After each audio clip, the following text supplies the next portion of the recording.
Okay, so let me tell you a story. A few months back, a studio reached out to me from Toronto and told me that they needed a desk for their new studio that they were building. So I right away jumped at this opportunity because of two reasons. One, it's been a long time since I've done a studio desk build, and they're a ton of fun. Two, I learned quite a bit from that build, and since, in the 2 years since I've had that, I had a lot of feedback from my video. So this is a great opportunity for me to kind of put some of that into practice. I by no means am a woodworker. I have very little experience, and if you watched my first video, you probably realized that. I was kind of learning as I went. So in this case, I decided to recruit my friend, Ian McGuire. He has much more experience with working with wood than I do, so I called him up. He was totally down for helping me with this. So yeah, we decided we're gonna go ahead and do it.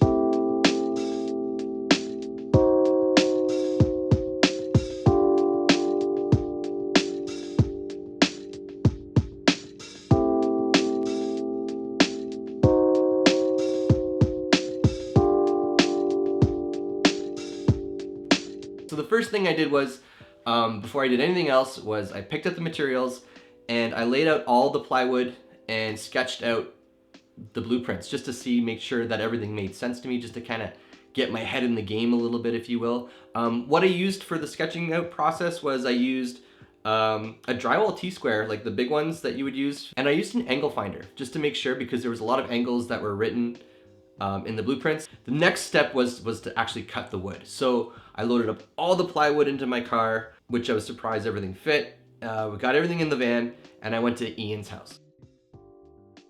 Ian has a little shop in his garage, so we unloaded and we got to cutting. The way we cut it was, we didn't use a table saw just because there were so many angles. I found it really tricky. The way I preferred to do it was actually using a jigsaw.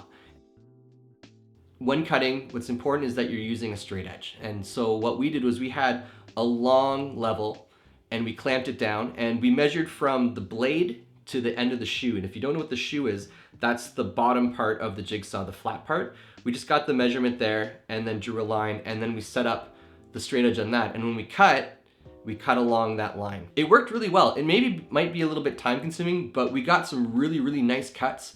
And if there was anything that was a little off, we just used like a palm sander with an 80 grit and just kind of leveled it, and it took care of that issue. So that's what I would recommend for when you're cutting. One of the things that we had to do in this design is we had to cut vents. There was a lot of slits we had to cut. Because we're doing everything by hand, we used a jigsaw.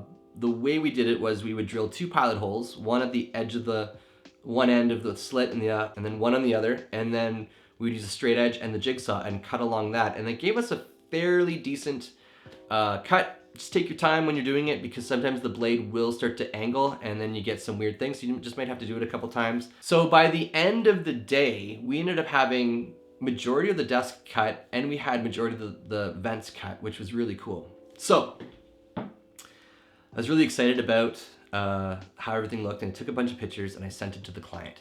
And he messaged me back and was like, "It looks really good. You just used the wrong wood. I don't think that's what we want."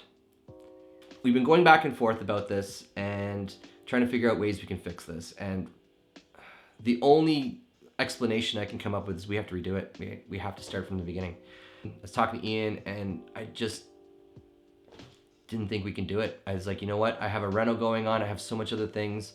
I just don't think I would have the time to finish this desk for the client. So I called the client up and told him this. And of course he was disappointed.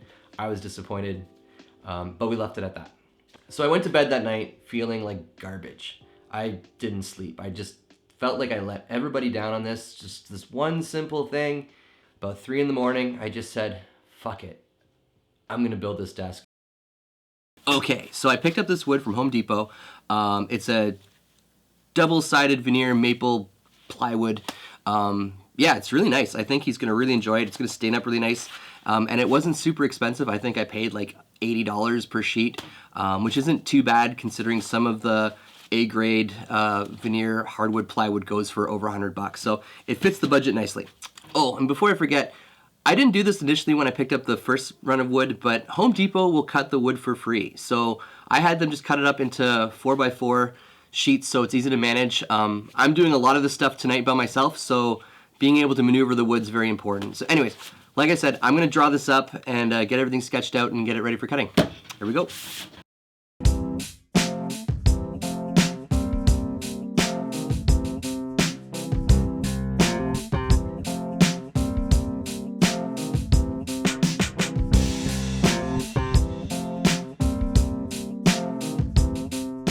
Basically, I'm using a jigsaw to do this, not like a table saw or a circular saw, a jigsaw. And I know maybe some people are going to be like, I shouldn't be using a jigsaw, but you know what? I'm getting really good cuts with very minimal blowout, so I'm going to keep doing this. I think there's a couple things. Make sure you're using the right blade, and this is something you'll see very common.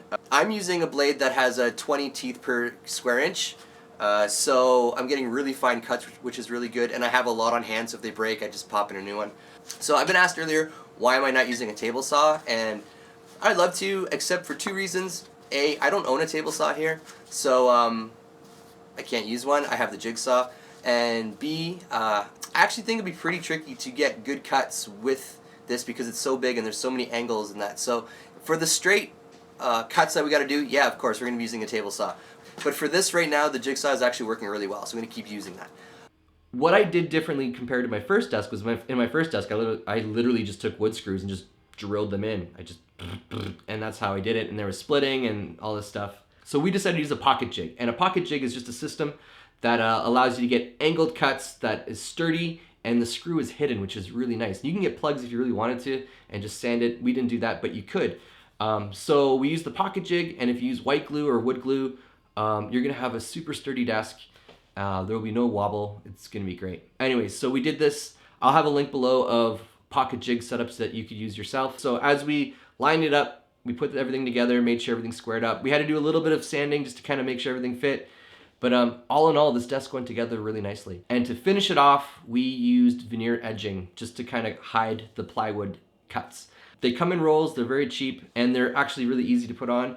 What you would do is you would roll out a piece that's the length of what you want to put it on, or the length that you need, cut it, and use an iron to put it on, and then the remaining edge, you would cut it off. You can buy an edging trimmer. Again, I didn't have luck with it. I find I was getting really ugly looking trimming cuts, so I literally just used an X-Acto knife and a block, and I would just X-Acto knife block and just cut along, and it gave me a nice trim. And then just to finish it off, I used a 200 grit, or 220 grit, sorry, of sandpaper, and just sanded the edge nice so it was almost like glass. And that just helps so like it doesn't get caught, break the edging. If you find that the edging isn't sticking right away, just make sure that you're ironing and then use a tool to kind of push it a little bit harder so the glue sits. You might have to do it a couple times, but yeah, it looked fantastic. So anyways, that's my desk build. If you have any questions, let me know. Anything you recommend, let me know, because like I said, this is an ongoing process for me for learning how to do this kind of stuff. So for all you professional woodworkers out there that are like, oh, you could have used this, I would love to hear it. So anyways, thank you very much, and I'll see you guys soon. Cheers.